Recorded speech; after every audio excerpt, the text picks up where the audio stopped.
Veggie balls na patok na pangnegosyo, sa simpleng sangkap makakagawa ka ng masarap at healthy na merienda.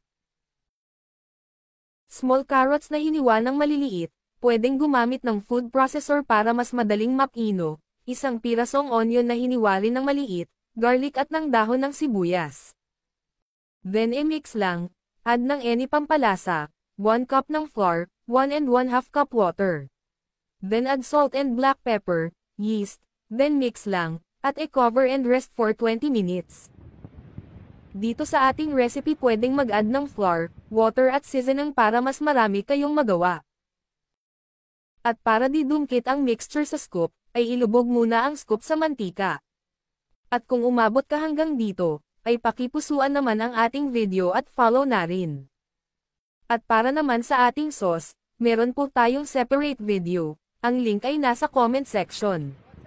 Thanks for watching guys. Have a nice day everyone.